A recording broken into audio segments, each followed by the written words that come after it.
সবাইকে। আজ আমি আলোচনা করছি আনন্দমগ্ন স্কুলের class 3 chapter 13 mathematics Indian currency ভারতীয় মুদ্রা। দেখো প্রথমে কি এখানে একটু পড়ে নেওয়া যাক। কনভার্সন 1 রুপি ইকুয়াল টু 100 পয়সা। Indian coins are coin key coin 1 rupee 50 পয়সা 25 পয়সা ইটিসি।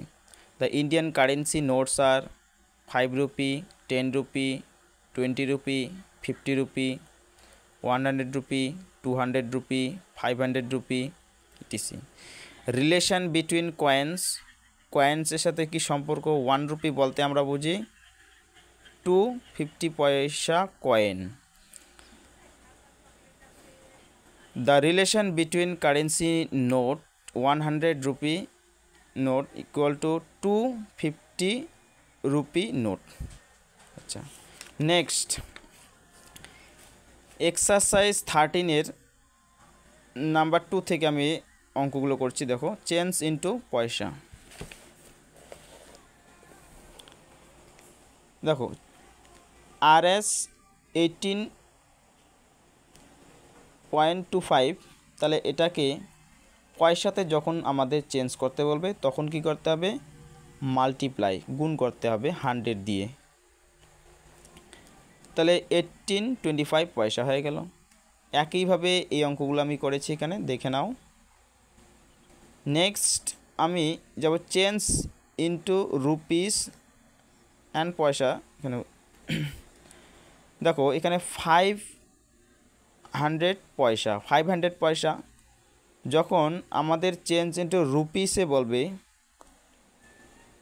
তখন কি করতে হবে? আমাকে ডিভাইড করতে হবে 100 দিয়ে। যেমন 500 পয়সা ডিভাইড 100, তখন কি হবে? RS রুপিস হয়ে যাবে, রুপিস 5। একইভাবে অঙ্কগুলো দেখে নাও। নেক্সট কি বলছে? 1640 পয়সা, তার মানে ডিভাইড করতে হবে 100 দিয়ে, তাহলে হবে RS 16.40। একইভাবে 9005 পয়সা, তাহলে কি করতে হবে? এটাকে ডিভাইড করতে হবে 100 দিয়ে, আর তাহলে রুপিস হয়ে যাবে। তাহলে কী হয়েছে? 90.5 পয়সা। আচ্ছা, তো ভিডিওটি যদি ভালো লাগে তাহলে অবশ্যই লাইক, শেয়ার, কমেন্ট করতে ভুলবেন না। Thank you.